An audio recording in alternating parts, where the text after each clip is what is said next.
তো hi guys রা, তো আজকে আমাদের ছিল ফিস্টি। তো দেখতেই পাচ্ছ আমাদের আজকে ফিস্টিতে হবে বিরিয়ানি। তো বিরিয়ানিটা করার জন্য প্রথমে আমি কতটা গোটা গোটা আলু নিয়ে জলের মধ্যে ঢালে দিয়েছিলাম চাল সমেত। আর এই মহিলাটা আমাদের কোনো রকম ভাবে ফিস্টি করতে দিচ্ছিল না, কারণ মুয়ার পুত্র আজকে থাকে নাই ঘরে, ওই জন্য আমাদেরকে ফিস্টি করতে দিচ্ছিল না। আর এই ছেনাগুলো বাজার যাইয়ে পরে আর ঘরকে আসার নাম করে নাই গো, ঘরকে আসার নাম করে না, কি আর বলবো। তো যাই হোক, এখানে আমি সবাইকে একটু দেখাই দিলাম যে আমরা এতজন মিলে ফিস্টি করছিলাম। তো এরা হচ্ছে যে কোনো সরঞ্জাম নাই, আর এই ছেলেটা লোকের ছাদে ফিস্টি করতে দিয়েছে ওখানে কাঠ কাটতে লেগে গেছে। আমি তোকে কাঠে করে বেডায় নামাই দিয়ে নিচে সবাইকে একসঙ্গে।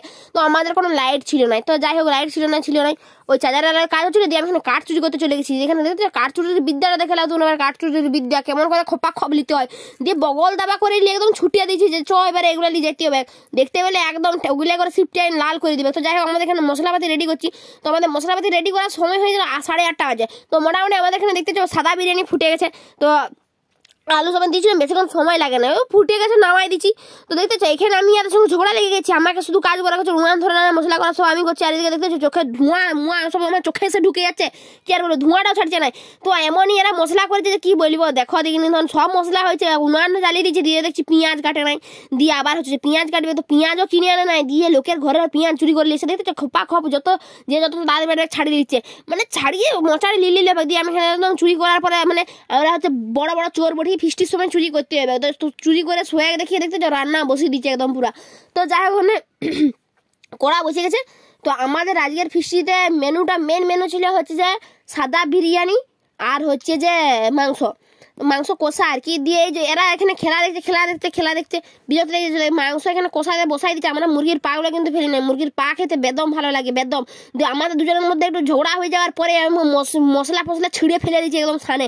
তো যাই হোক বিরিয়ানি থেকে আমি আলুগুলো আলাদা করে নিলাম এই কারণেই যাতে বিরিয়ানির স্বাদটা নষ্ট হয়ে যায়। তো যাই হোক আলুটা আলাদা করে একটু মাখে নেওয়ার কারণটা হচ্ছে যে বিরিয়ানির সঙ্গে ভালো লাগে, আমাদের সাদা বিরিয়ানি ছিল।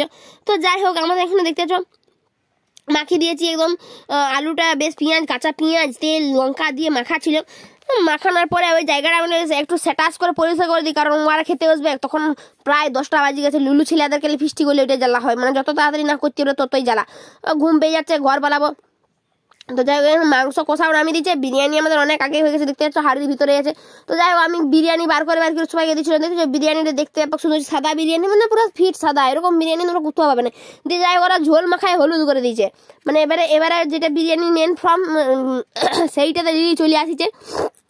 আমি জানি যে লাস্ট দেখতে পাচ্ছ আমি একদম থালালি মাংস আর বিরিয়ানি নিয়ে বসে গেছি, মানে কোনো জিনিসের কম ভাবলে চলবে না, ওরা খেতে পারবো না। আগাদের জিনিস নিয়ে নিয়েছে, মোচাড়ে সবাই মোচাড়ে নিয়েছে, কেউ খেতে পারুক না কোনো মোচাড়ে নিয়েছে। আর রাক্ষসের দল পড়ে শুধু কড়াই একটু ঝোল পড়েছিল, লাস্ট পর্যন্ত ওইটাও থাকবে না, ওইটাও মোচাড়ে দেবে। আর আমি এখানে খাচ্ছি দেখো না, গোবর করে গিলছি, মানে যত তাড়াতাড়ি গিলে এলাও না তো আর খেতে পাবে নাই।